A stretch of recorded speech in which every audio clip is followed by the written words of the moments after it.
নমস্কার বন্ধুরা, আজকেও আবার চলে এলাম নতুন আরেকটা ভিডিও নিয়ে।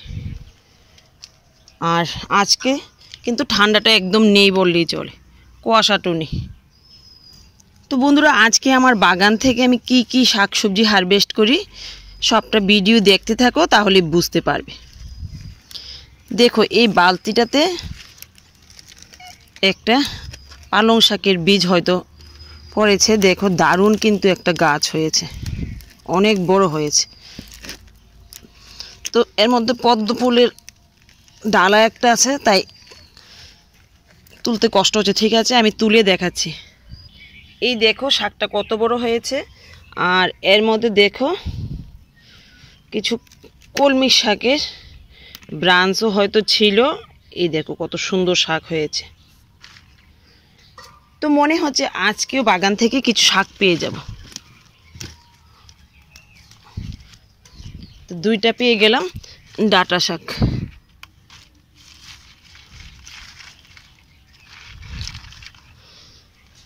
তো চলো আজকে কিছু লাল শাক তুলে নেব।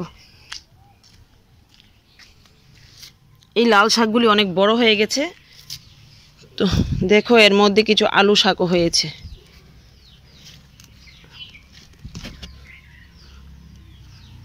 আর এই কুমড়া শাকগুলিকেও তুলে নেব। গাছগুলি তেমন একটা ভালো হয়নি, তাই আর বক্সটা ভরে রাখবো না, খালি করে অন্য কিছু লাগিয়ে দেব।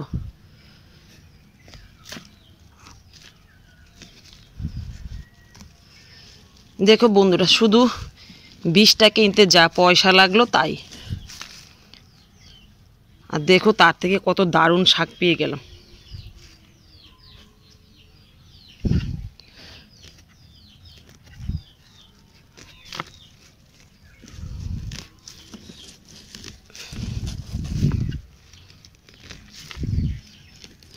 দেখো কত সুন্দর শাক হয়েছে।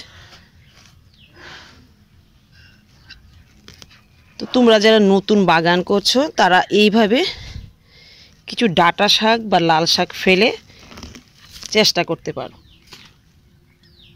এগুলির কোনো যত্নই লাগে না, এমনিতে ফেলে রাখলে হয়ে যায়। তো ঠিক আছে, আমি এগুলি তুলি, তারপর তোমাদের দেখাচ্ছি। তো দেখো বন্ধুরা, অনেকগুলি লাল শাক পেয়ে গেলাম আজকে। আর চলো আমি যে বক্সটাতে এই লাল শাকগুলি করলাম এর মধ্যে কি আছে তোমাদের দেখাই।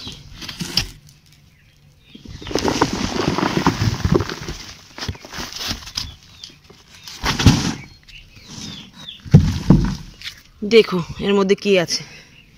এই যে কিচেন ওয়েস্ট দিয়েছিলাম, দেখো প্রায় মাটি হয়ে গেছে, প্রায় কি একেবারেই মাটি হয়ে গেছে। দেখো, আর দেখো এর মধ্যে কত পরিমাণ কেঁচো আছে।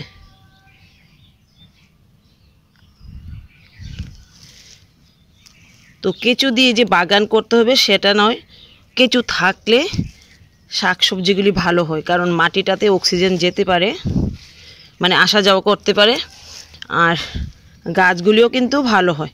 দেখো সবটাই মাটি হয়ে গেছে। তো আমার কাছে অনেকগুলি কিচেন ওয়েস্টও আছে। এই কিচেন ওয়েস্টগুলি দিয়ে আবার এই মাটিটা দিয়ে কোনো একটা বক্স ভরে নেব। তো চলো এবার নিচের বাগানে যাওয়া যাক। তো বন্ধুরা, চলে এলাম নিচের বাগানে। আর আজকেও কিছু মূলা তুলে নেব।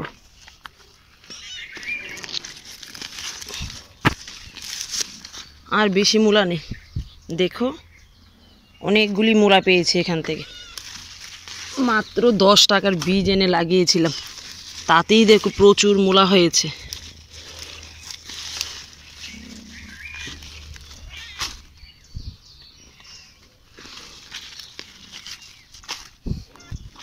আর এর মধ্যে তো তোমাদের বললাম শুধু খোলের গুঁড়ো দিয়ে লাগিয়েছিলাম গাছগুলি, বীজগুলি, আর ভাতের ফেনি দিয়েছি। দেখো আজকে এগুলি নিয়ে নিলাম। তো চলো এবার কিছু ধনেপাতা তুলে নিই।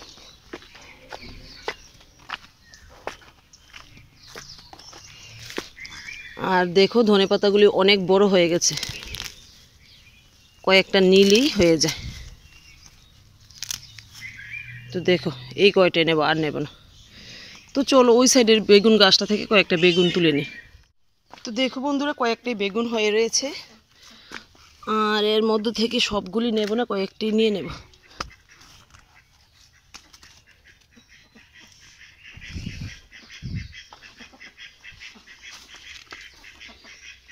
বাস 3টাই নেব।